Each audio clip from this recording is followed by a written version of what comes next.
Então, é assim, uma das pioneiras que nos trouxe sobre esse estado de consciência elevado foi a Helena Blavatsky, e que ela realmente foi fazer uma viagem no século XIX e mostra os níveis de consciência, chamado. Então, ela redesenhou, ela não descobriu, não foi, aliás, não foi ela quem criou, ela redescobriu isso e então ela chama de o mapa da consciência, que veio revolucionar e ela foi muito perseguida por causa disso, que eu já vou explicar tudo lá para frente. Pode passar, Adri. Então, enquanto a ciência tenta entender o cérebro humano, Helena Blavatsky ela já estava desvendando algo muito maior, já naquela altura, né, no início do século. E ela, então, conseguiu verificar a arquitetura invisível da nossa mente, coisa que só agora, passado mais de 50 anos, é que os neurocientistas estão conseguindo comprovar cientificamente a forma como os neurônios realmente trabalham e operam dentro da nossa mente, a nossa rede neural, né? E a epigenética também. E essa arquitetura invisível que determina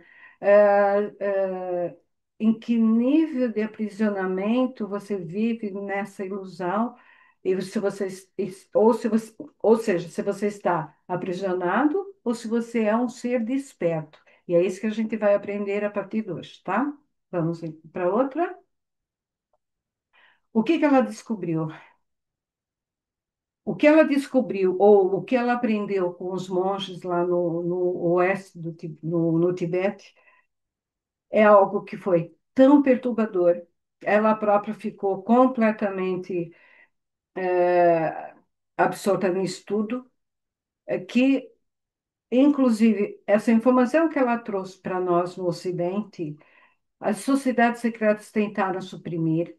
As religiões tradicionais condenaram, porque não queriam que nós humanos soubéssemos disso, e até hoje pouquíssimas pessoas conseguem compreender isto, tá? Seguindo, Adri. Então, quais são os conceitos que a Blavatsky trouxe para nós? São conceitos que desafiam tudo, desde a visão materialista da ciência até os dogmas cristãos da época. Bora, Adri? O que que ela mapeou? Ela mapeou os 7 estados de consciência. E esses 7 estados, gente, está tudo dentro de nós. Só que nós não temos a consciência. Ou seja, ninguém antes falou desses estados, a não ser agora o Greg Braden, o Dr. Joe Dispenza, que começa a falar e começa a trazer essa orientação para nós, tá? Mas a maioria das pessoas jamais, e desse estado de consciência que nós temos tudo em nós, a maioria das pessoas nunca sai nem do primeiro ou do segundo nível dessa consciência. E aí, então, na medida que a gente for avançando nesse estudo, nesse conhecimento, vocês vão poder verificar qual é, em que estágio que vocês estão dentro da vossa consciência, tá? E eu dei por mim, bem, não vou falar, vamos seguir à frente?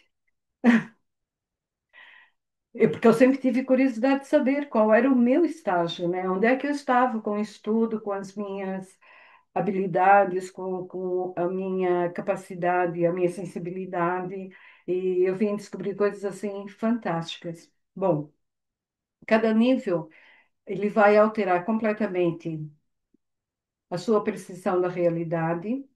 Para cada nível que vocês estiverem, no primeiro, segundo, terceiro, tá? Você vai poder perceber a sua a capacidade o poder de manifestação. O que que você acha que é ou não é possível ou é impossível e qual o nível que você está preso. Lembra que eu falei, são 7 níveis de consciência, A maioria vivia aprisionado no primeiro, no segundo ou terceiro nível.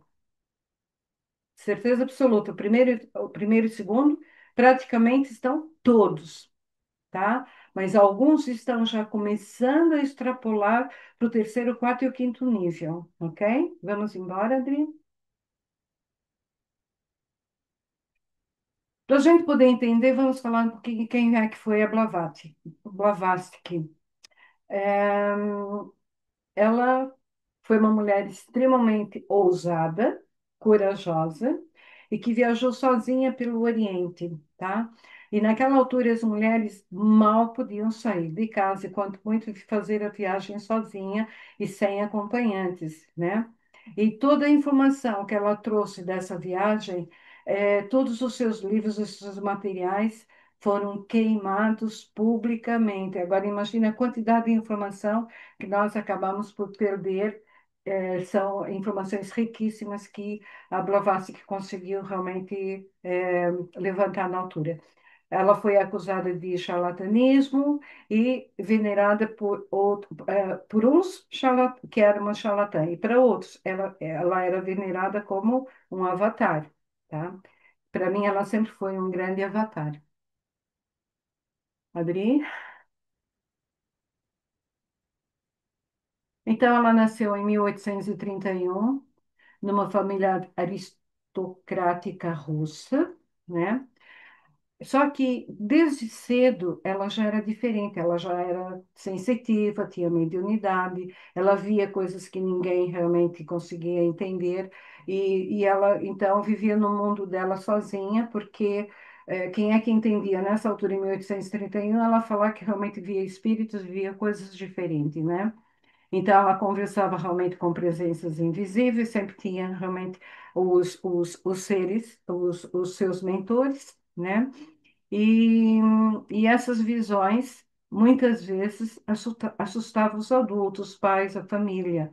Então, ela sempre, desde pequenina, sempre demonstrou assim um conhecimento que nenhuma outra criança poderia ter, desde perguntas e conversas com uma maturidade assim que nem mesmo alguns adultos tinham. E aos 17 anos, ela fez um casamento arranjado e que durou só alguns meses. E então ela fugiu desse casamento e começou uma linda odisseia que duraria mais de 20 anos. Então vamos lá, Adri.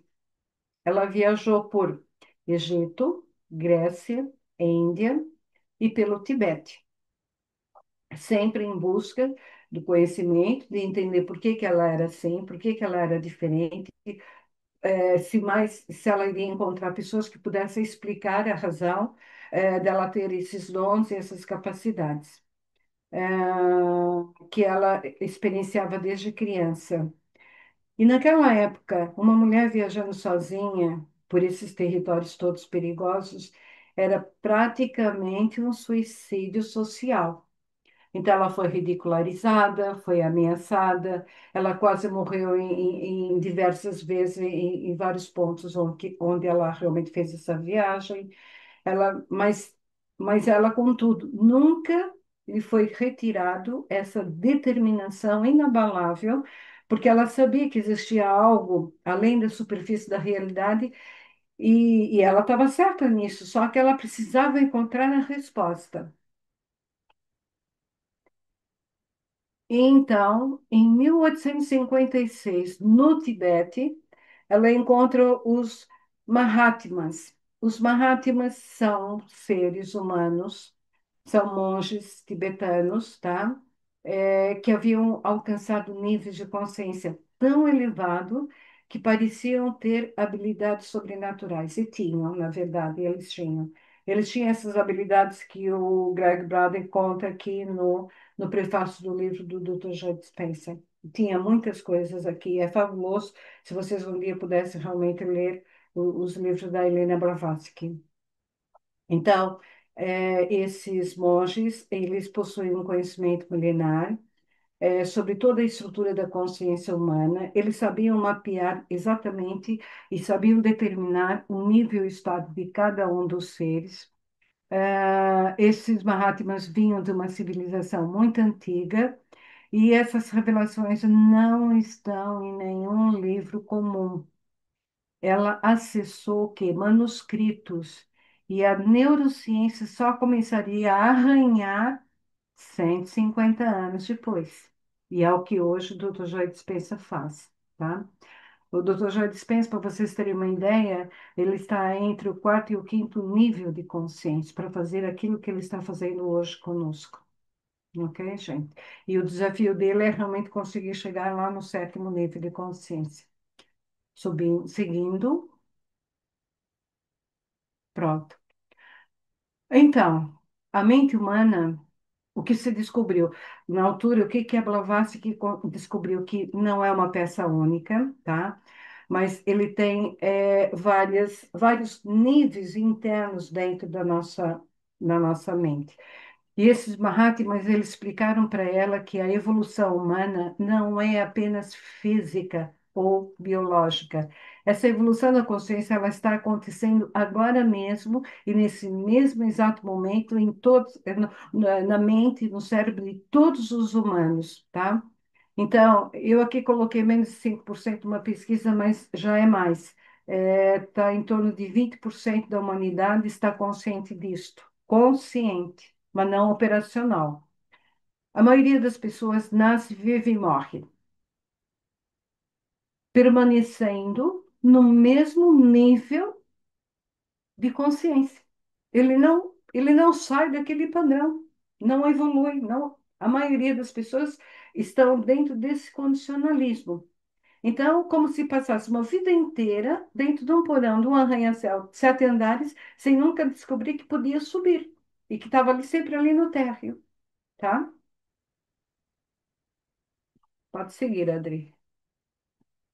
Então, a Blavatsky, ela passou muitos anos estudando juntamente com esses mestres.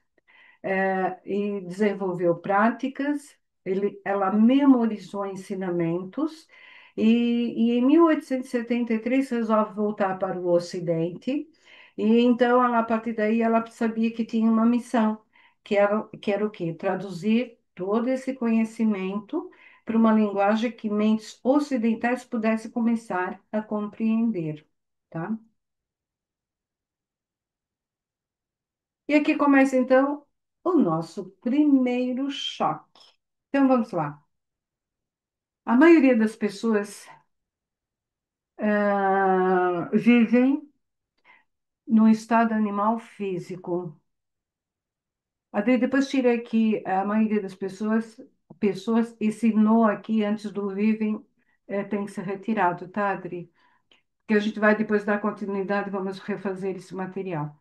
Bom, a maioria das pessoas vive nesse estado de consciência animal físico.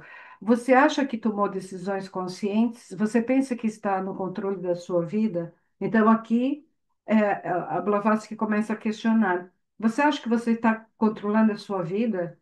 Você acha que você está conseguindo realmente, ser a pessoa que veio para ser? Seguindo, Adri.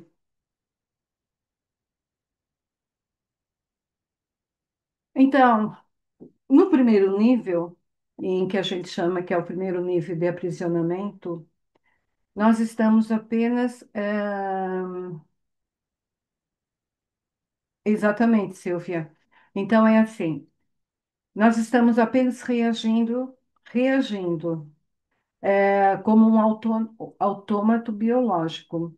Nós tomamos as nossas decisões são determinadas por impulsos de sobrevivência, desejos imediatos, necessidades corporais, fome, sexo e medo, agressão para proteger o território e olha ao redor e vê isso em todo lugar. Ou seja, a maioria dos seres humanos estão sempre em modo sobrevivência. Pode passar, Adri.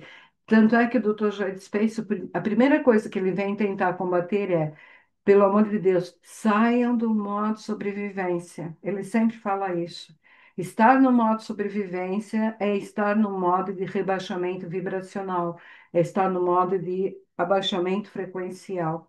E vocês não conseguem acessar o campo quântico enquanto não deixarem esse modo de sobrevivência, tá? Então, o que é estar no modo sobrevivência? Por exemplo, aqui cito exemplos. Você explode de raiva no trânsito porque alguém cortou, o seu caminho, ou o indivíduo que não consegue controlar os impulsos alimentares. Uma coisa é comer, porque nós temos necessidade, mas outra coisa é comer por impulsos. Então, nós estamos realmente no modo sobrevivência. A pessoa que mente, que manipula, que rouba, para conseguir vantagem material imediato sobre o outro ser humano. Então, quem vive dentro desses condicionalismos, tá, está vivendo preso no primeiro nível de consciência. Atenção, quando eu falo isso tudo aqui, tanto a Helena Blavatsky como está sendo apresentada aqui, não estamos a julgar ninguém, porque cada um está escolhendo o seu modo de vida e como sabe fazer. Agora, naturalmente, que nós que estamos aqui dentro deste grupo fazendo esse estudo, nós já temos que começar a entender que nós temos que evoluir, nós temos que sair desse engajamento do modo sobrevivência, tá? Seguindo, Adri. Então, Blavatsky não estava julgando, ela estava diagnosticando. Este é o nível do degrau mais básico da escada. O problema é que a sociedade inteira está estruturada para te manter exatamente aí. Foi o que a Silvia escreveu agora no chat. Toda publicidade apela para os seus instintos mais básicos. Toda estrutura econômica depende de você ser um consumidor compulsivo, reagindo a estímulos. A política prospera, mantendo você em estado de medo e divisão tribal. Se você perceber que pode subir além desse nível, você se torna perigoso para o sistema e que depende da sua inconsciência. O sistema sempre nos mantém o quê, gente? Longe da realidade, longe da verdade, né? De tudo. Sim, André. Então, nesse estado animal físico, você se identifica completamente com o seu corpo. E quando o corpo sente dor, você é a dor. Quando você sente prazer, você é o prazer. Não há distância, não há observador separado da experiência. Então, você está. Ah, exatamente. A Silvia está dizendo aqui que cabe a cada um fazer a escolha. Eu acho que já aqui já nem é escolha, Silvia. É uma questão mesmo de. eh, da necessidade de nos autoconhecer e de elevação consciencial, tá? Porque o fato de estarmos aqui, nós já fizemos uma escolha. Qual é a escolha? Querer cada vez mais tornar-nos os melhores, né? Ok? Então, gente, nesse estado da animalidade física, né? Nós estamos completamente presos dentro do materialismo, vivendo apenas no sentido de manter o corpo vivo, dar o alimento que o corpo precisa, dar as emoções que o corpo precisa, dar as satisfações que o corpo precisa através do consumismo, etc. Tá? Seguindo, Adri. E aí, então, quem está no primeiro nível, ele está vivendo de uma forma totalmente mecânico. Então, qual é a coisa mais assustadora? É que milhões de pessoas vivem a vida inteira nesse estado e morrem sem nunca suspeitar que existe algo além e elas acham que isso é tudo que existe. Nasceram, comeram, reproduziram, morreram, como animais sofisticados, mas animais. Quantos de vocês conhecem pessoas que só fazem isso na vida, gente, e não faz mais nada? Acho que todo mundo conhece alguém, né? Agora, algumas pessoas começam a sentir que há algo mais. Então, começa a ter experiências emocionais intensas, intuições estranhas, sensações que o corpo físico sozinho não explica. Quando você finalmente percebe que não é só um corpo e que você desperta para o segundo nível. Então, quando isto começa a acontecer, você começa a perceber que você já está começando a extrapolar para além da materialidade, da fisicalidade. E aí então começa a questionar, o que que é isso tudo que eu estou começando a sentir? Por que que eu estou tendo esses sonhos estranhos?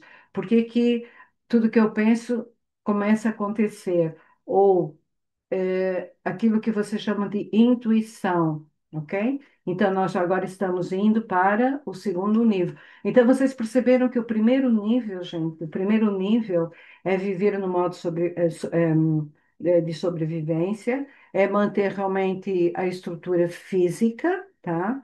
Sem levar em consideração, o estado, emocional, ok? Então, seguindo, Adri. O conhecimento ancestral é a chave para desvendar os mistérios da mente e da realidade. Essa é uma frase dela.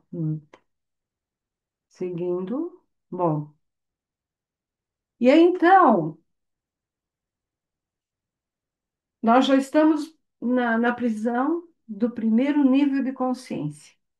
E quando isso começa a acontecer, nós vamos acabar por cair na prisão emocional.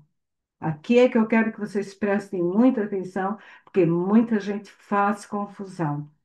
Então, o que que acontece é que você começa a perceber que existe uma camada energética, da qual nós chamamos de corpo astral, tá? É esse o corpo astral que vai fazer viagens astrais, que vai fazer sonhos, que vai perambular por aí, que vai fazer você sentir um estado de déjà vu. Então, você já está saindo da sua fisicalidade. Então, é aqui que a maioria das pessoas espiritualmente despertas ficam travadas para sempre. Olha o perigo. E é aqui que eu quero chamar a atenção para vocês. Então, começa a sentir energias, vai num ambiente. Quando vocês entram no ambiente, sabe que a vibração pode ser boa ou ruim, porque você sente uma empatia pelo local. Tem sonhos premonitórios, alguma sensibilidade psíquica, consegue sentir o que as outras pessoas estão sentindo. Vocês acham que estão tendo um avanço enorme, mas vem com um preço terrível. E qual é ele? Alguém sabe? Alguém adivinha? Hum? Ficamos com, se calhar, a carga toda negativa, ou não sei. Não?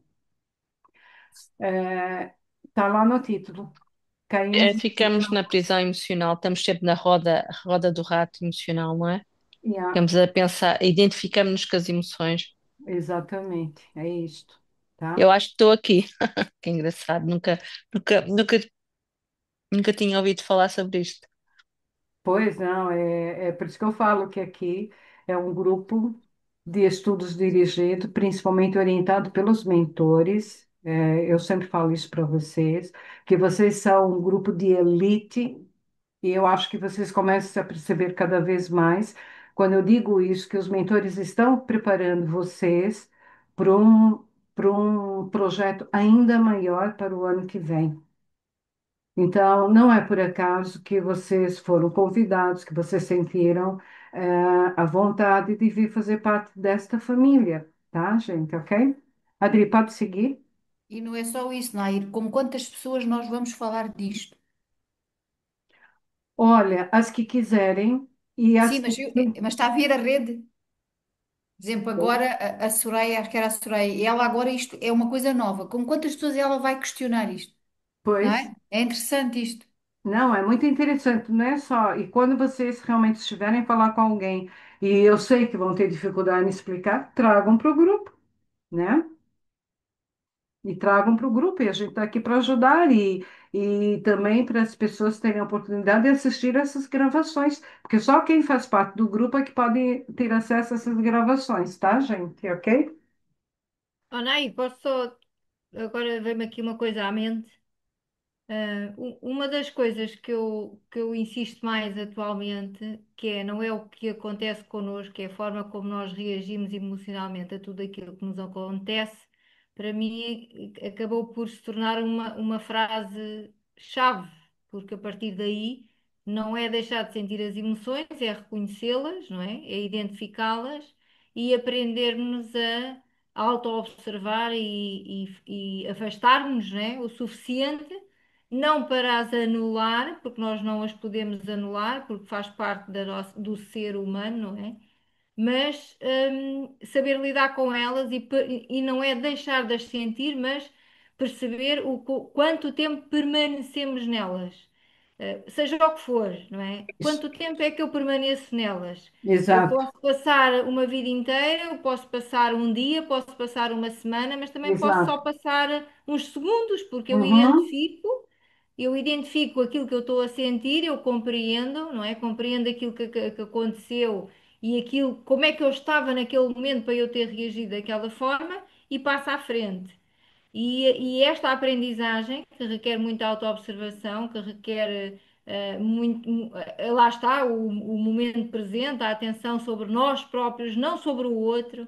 Não é o outro que me faz isto, foi eu que senti isto relativamente àquilo que foi a ação do outro. E ter esta percepção é uma viragem grande, ao ponto de nos tornarmos, no fundo, é assim, é neutros. Nós atingimos um ponto neutro da nossa forma de estar, porque aprendemos a lidar com essas emoções, não permitimos que elas nos eh, prejudique, não é? Nos faça vacilar a vibração no momento presente em que ela está a acontecer. E é muito importante mesmo. É Yeah, possível, é mais yeah, do que aquilo que nós pensamos, mas é é uhum. verdade. mesmo possível. Eu concordo com a Sílvia. Eu dou por mim muitas vezes quase a sair, não sai, obviamente, mas quase em observação constante da forma como eu reajo às situações, e rio-me de mim própria.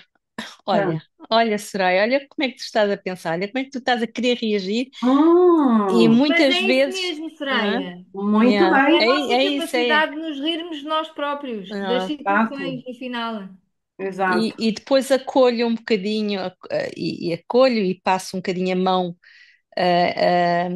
na minha própria cabeça, a dizer: está tudo certo, Soraya, estás no caminho certo, e sinto que ahm, já não toco nas mesmas teclas, ainda o meu corpo parece que quer reagir, e a minha outra mente mais consciente dá conta disso e faz com que ele não reaja. E é assim que a gente vai evoluindo, não é? É muito engraçado. Não, mas é exatamente isto. E vocês vão entender ainda melhor daqui a pouco, quando eu falar mais alguma informação complementar sobre isto. E a pergunta mais pertinente, e aquilo que a Silvia falou, é: por quanto tempo eu quero permanecer nesse estado de, eu não chamo de consciência, mas de inconsciência, tá? Porque eu não tenho a consciência, tá? Do que realmente estou aqui a fazer. Porque se eu tivesse consciência, já não estaria aqui. Então, o próprio sistema global, eles faz com que a gente fiquemos na nossa inconsciência. Mas é que chegou o momento do despertar, mesmo. Então já não há volta a dar. E eles estão realmente perdendo o terreno para isso tudo. E nós aqui estamos a plantar uma sementezinha. E vocês, gente, vocês são os passa-palavra para frente, né? Por isso que vocês estão aqui. Porque a equipa toda tem que funcionar em conjunto, tal como a Silvia falou também. E a Soraya também, ok? Ahn, então, o que que acontece?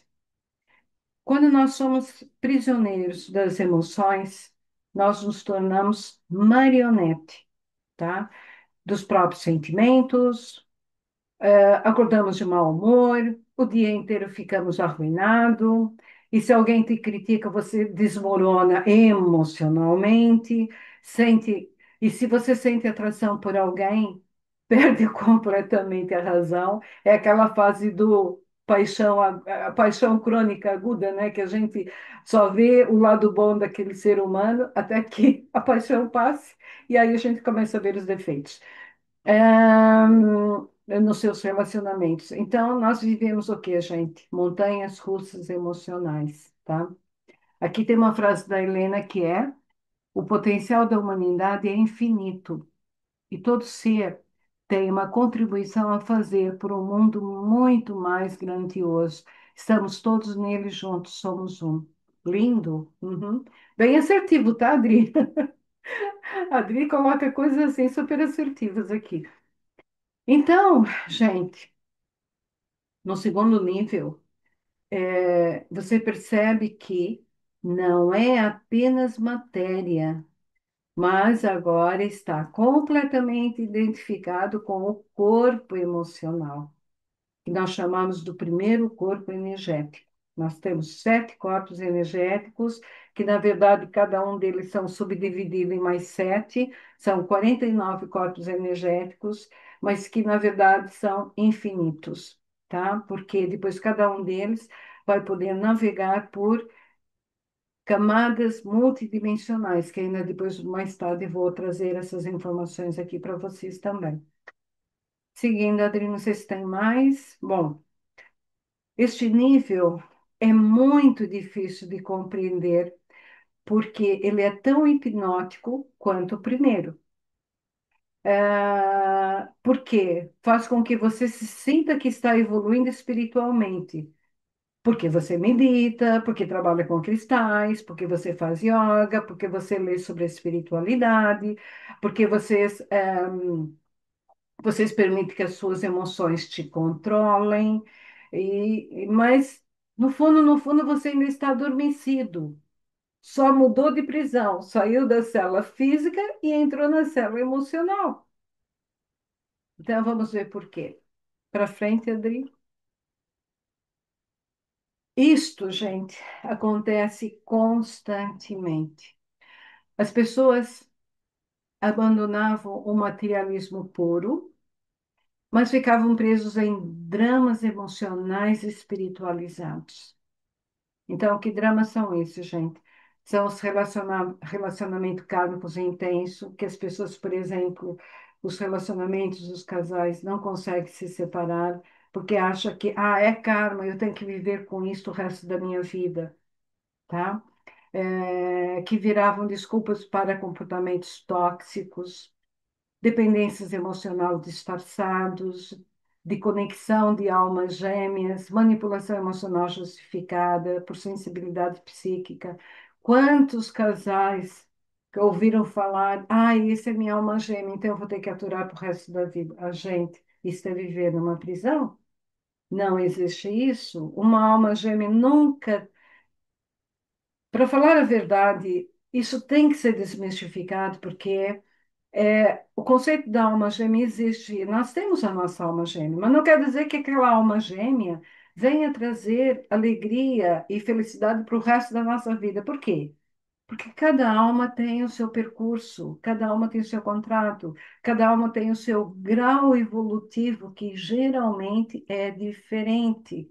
Então, não venham vocês contarem histórias de príncipes encantados e coisas do gênero e falar, eu encontrei minha alma gêmea. Isso, na verdade, não funciona assim.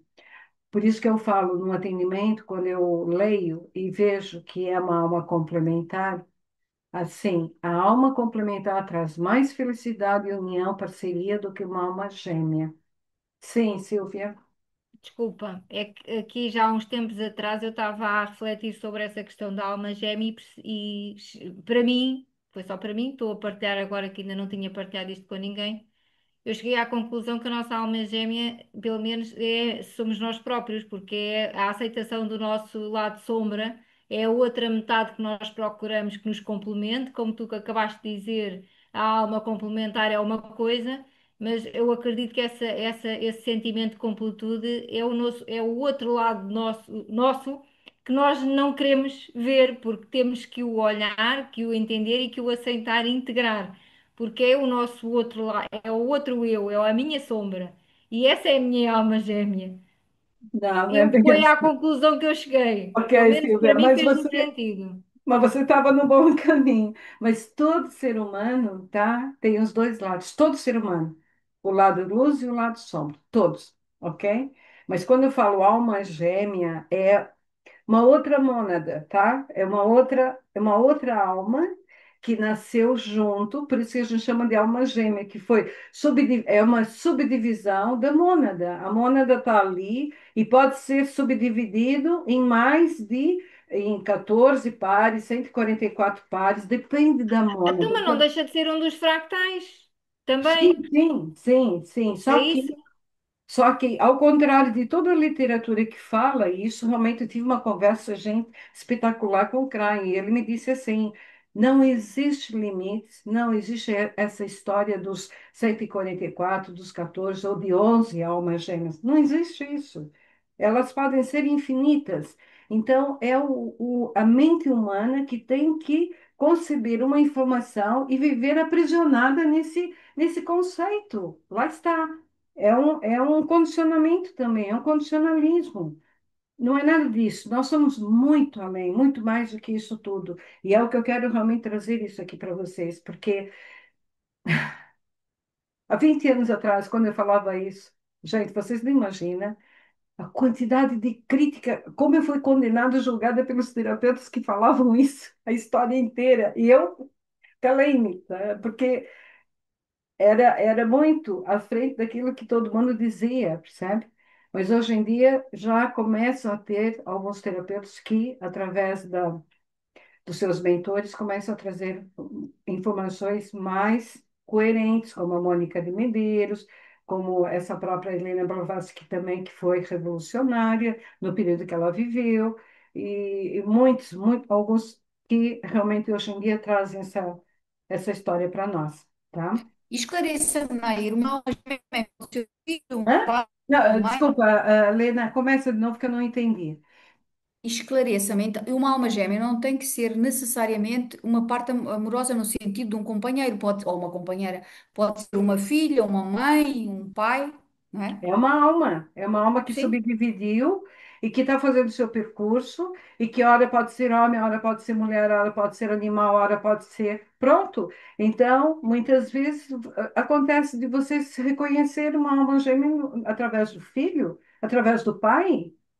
Tá? Então, é realmente por isso que nós temos que desmistificar essa situação. E muitas vezes quem traz realmente alegria e felicidade para nós são outras almas que estão no mesmo patamar evolutivo apenas, de compreensão. Então, aí existe uma parceria, sabe, correta, existe realmente uma cumplicidade, porque existe conhecimento semelhante, e aí então realmente vão à luta e é como. E por isso que a gente fala, se você sente necessidade de encontrar a sua cara metade, então eleve o máximo a tua vibração, para que você possa encontrar realmente esse ser adequado à tua frequência atual. Agora, gente, não é no momento quando você está em depressão, que você foi abandonado, traída, ou acabou um relacionamento, que agora vai entrar rapidamente num outro relacionamento. Sabe por quê? Vai atrair exatamente a mesma coisa e o mesmo tipo de pessoa. Exatamente isto. E ao contrário, não, vocês têm que primeiro elevar, aprender a viver sozinha, aprender a se cultivar, aprender a se amar, apaixonar por si própria, para depois estar preparada para uma parceria relacional. E Mas, a parceria Nair, relacional é o que Nair, funciona. Hã? o nosso corpo faz isso. Nós, quando temos uma ferida, temos que primeiro tomar conta daquela ferida, para depois podermos estar aptos para outras situações. Não, Exatamente. nós não é que não estamos atentos. Exatamente, exatamente. É curioso, às vezes, Lena, que eu dou mentoria, algumas pessoas me perguntam quando é que eu vou encontrar, então, a minha cara metade e minha alma gêmea. Falei, primeiro vai ter que fazer seu trabalho, senão você não, senão, senão você vai encontrar exatamente o mesmo padrão e vai repetir tudo novamente. Por que que a É pessoa uma não questão de sai daquele ressonância. padrão? Muda, muda, muda, namorado, digo marido, mas está sempre naquele padrão. Olha, e se a gente trocar a cara metade por metade da cara, vai dar à sombra. É o que eu digo, vai dar à sombra. Encontrem a vossa sombra e o caminho vai se abrir. Ok. Vamos para outra, Adri. Então, o corpo astral, ele pode ser ainda mais enganador que o físico, porque as suas ilusões parecem mais reais, mais significativas e mais espirituais. Não é porque eu dei conta que foi me apresentado o meu corpo astral para mim, que eu então, ok, então eu já não sou só o físico, eu já tenho também esse corpo astral, ok, então eu já sou um ser evoluído, já sou uma pessoa espiritual, com um nível espiritual em evolução. Não, gente, isso é uma prisão autêntica. Deixa eu ver o que que a Helena fala aqui. Meditação, abstinência em tudo, observação dos deveres morais, pensamentos agradáveis, boas ações e palavras amáveis, como também a boa vontade com todos e o total esquecimento do eu. São os meios mais eficazes de obter conhecimento e preparar-se para a recepção da sabedoria superior. Gente, tá aqui a fórmula dela. Está ali, é a fórmula. Porque agora tem que praticar isso. Seguindo, Adri. Então, quando a gente começa, quando nós somos apresentados ao nosso corpo astral, então nós começamos a perceber que as emoções também não são confiáveis. Nós começamos a questionar os nossos próprios sentimentos e não devemos deixar nos levar por cada onda emocional que passa. Já está no esquecimento total. Ai, Silvia do céu, pois é, pois é. Mas olha, eu não digo nada, mas eu também estou, eu já tô, também estou nessa há muito tempo. Não era só você, não.